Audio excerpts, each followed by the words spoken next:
우리가 지난주부터 다시 사도행전을 시작했고요. 오늘은 사도행전 5장 1절에서 16절 말씀으로 교회가 성령을 대적할 때라는 제목으로 하나님의 말씀을 함께 나누도록 하겠습니다. 모든 살인 사건에는 특별한 이름이 붙어 있습니다. 여러분에게 유익한 게 아니죠. 익숙한 이름은 화성 연쇄 살인 사건 기억하시죠? 그런 식으로 특별한 이름이 붙어 있는데 오늘은 우리가 어떤 살인 사건을 함께 살펴보려고 합니다. 제가 붙인 이름은 예루살렘 교회 부부 살인 사건. 예루살렘 교회의 부부가 죽임을 당한 사건을 오늘 함께 살펴보려고 합니다. 같은 날 같은 장소에서 한 부부가 동시에 죽임을 당한 아주 충격적인 사건이었고요. 더 놀라운 것은 그들을 죽인 범인이 누구였느냐? 바로 사도 베드로. 그리고 더 확실하게, 더 정확하게 말씀을 드리면 그 베드로를 통해서 역사하신 하나님이셨다라는 겁니다. 왜 하나님께서 교회 안에서 이렇게 무서운 일을 일으키셨는가? 그리고 왜 하나님께서 그러한 일을 통해서 교회에게 어떠한 역사를 이루셨는가? 또 우리에게는 어떤 교훈을 주실 것인지 오늘 우리가 이 말씀을 통해서 함께 살펴보기를 원합니다. 먼저 말씀드릴 것은 교회의 분위기가 굉장히 좋았다는 거예요. 이 교회가 많은 죄들이 있었고 항상 어려움이 있었고 이런 상태에서 이런 끔찍한 일이 일어난 것이 아니라 정말 좋은 분위기였는데 갑자기 찬물을 끼얹는 것처럼 이러한 일이 발생했습니다. 지난주 말씀을 여러분 기억해 보시면 사내들인의 협박을 받았던 두 사도 베드로와 요한이 이 교회로 돌아오게 됐고요. 교회 성도들에게, 모든 사람들에게 자신들이 들은 이야기를 나눕니다. 그때 교회가 처음으로 했던 행동이 뭐였죠? 바로 그것을 한 마음으로 하나님 앞에 가져가서 기도하는 일이었습니다. 그들이 기도하면서 하나님, 우리의 원수를 하나님께 의탁드립니다. 그리고 우리는 하나님 주시는 지혜와 권능으로 계속해서 주님 맡겨주신 복음 전하는 일에 힘쓸 수 있게 해주세요 라고 기도를 했었습니다. 그리고 이 성도들이 한마음 한뜻이 되어서 함께 물건을 나누고 신실하게 사랑하는 친밀한 교제를 나누는 그러한 역사가 이 교회 가운데 계속해서 일어났었습니다. 하나님께서는 그들의 기도 응답을 그대로 해주셔서 성령의 충만을 받게 하시고 모든 성도가 담대하게 나아가서 하나님 말씀을 전파하게 하셨고요. 또 사도들이 그 손으로 큰 권능을 나타내게 하셨습니다. 이 성도들이 서로 친밀하게 사랑하는 모습을 통해서 백성들이 그들을 칭송했고 그리고 구원받는 사람들이 날마다 이 교회에 더해졌습니다. 처음에 오순절에 성령이 임하셨을 때 약 3천이 구원을 받았고요. 베드로와 요한이 복음을 전했을 때 5천이 더해졌습니다. 그리고 매일매일 하나님께서는 이 성령 충만한 교회에게 계속해서 구원받은 역사를 일으켜 주셨습니다. 이렇게 좋은 분위기, 성령 충만한 분위기, 이 유평교회가 만약에 그러한 역사가 계속 일어난다고 한번 생각해 보세요.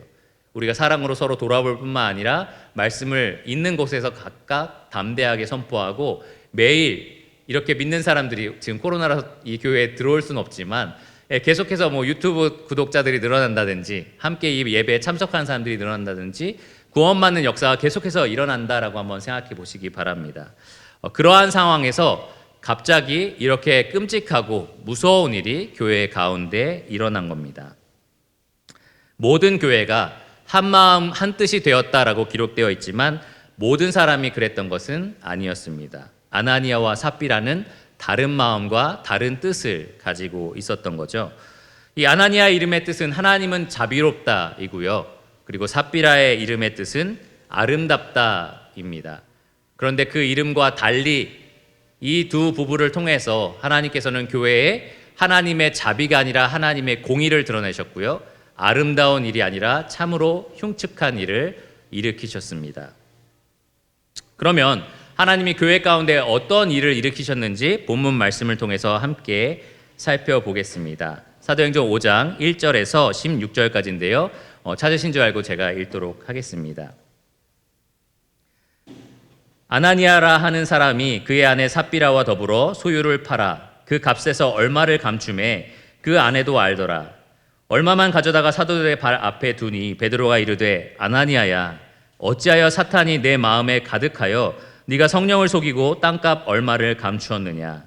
땅이 그대로 있을 때에는 네 땅이 아니며 판 후에도 네 마음대로 할 수가 없더냐? 어찌하여 이 일을 내 마음에 두었느냐? 사람에게 거짓말한 것이 아니요 하나님께로다.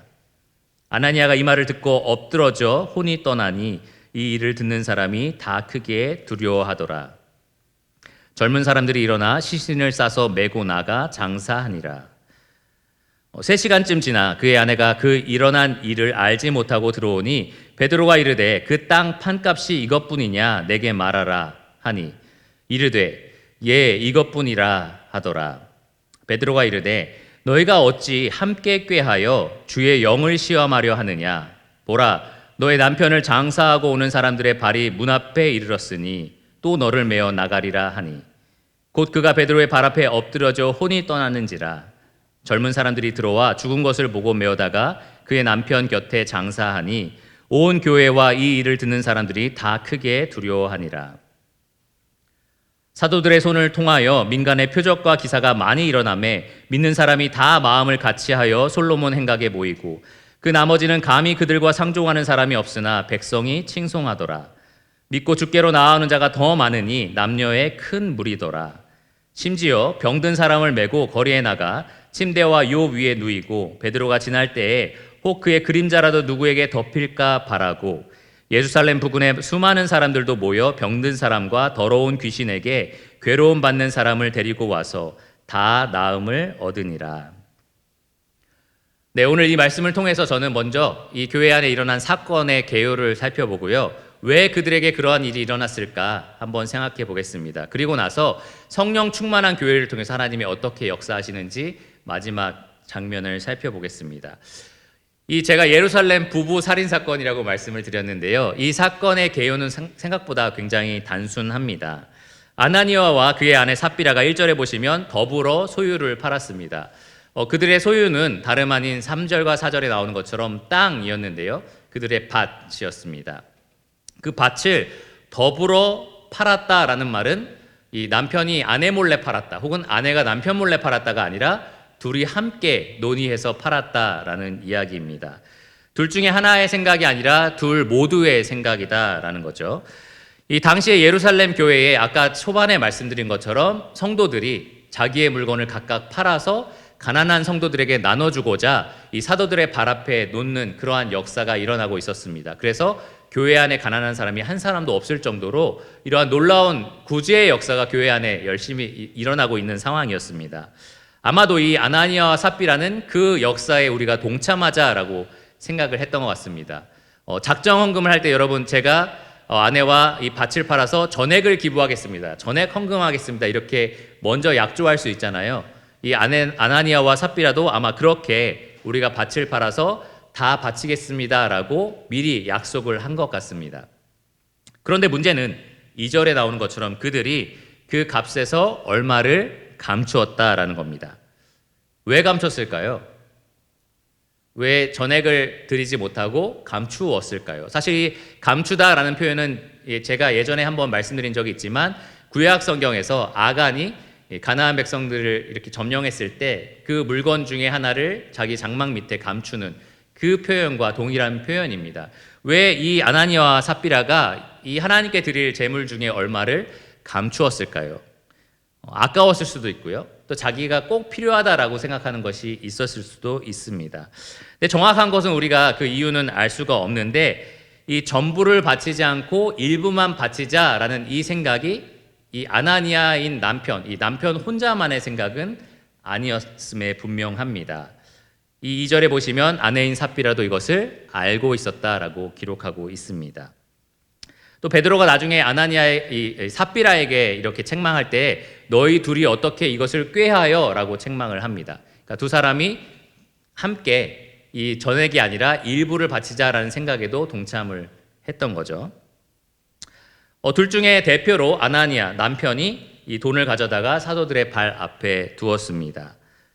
그때 베드로는 아나니아를 보면서 이 아나니아의 마음속을 꿰뚫어 보았습니다. 그가 가지고 있는 죄를 겉으로 끌어내서 이것이 문제다라는 것을 그가 볼 수 있도록 책망을 합니다. 4절을 보시면 베드로가 아나니아를 지적하는 장면이 나오는데 이 아나니아와 삽비라의 죄는 이 재물의 일부만을 바쳤다라는 데 있는 것이 아닙니다. 베드로의 책망을 잘 들어보시기 바랍니다. 4절을 보시면 땅이 그대로 있을 때에는 네 땅이 아니며 판 후에도 네 맘대로 할 수 없더냐.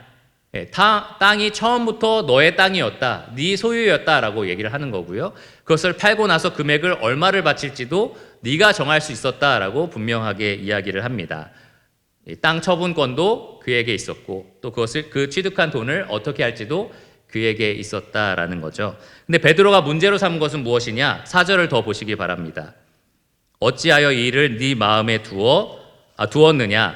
사람에게 거짓말한 것이 아니요 누구에게 한 것이라고요? 하나님께 한 것이다. 하나님께로다. 그러니까 베드로가 문제로 삼은 것은 이 아나니아와 삽비라가 성령 하나님을 속이고 있다라는 그 지점입니다. 3절에도 그 점이 나오는데요. 3절을 보시면 네가 성령을 속이고 땅값 얼마를 감췄느냐 이렇게 책망을 합니다. 성령 하나님께 거짓말하는 죄, 성령 하나님을 속이는 죄, 바로 베드로가 아나니아와 삽비라에게 지적한 죄입니다.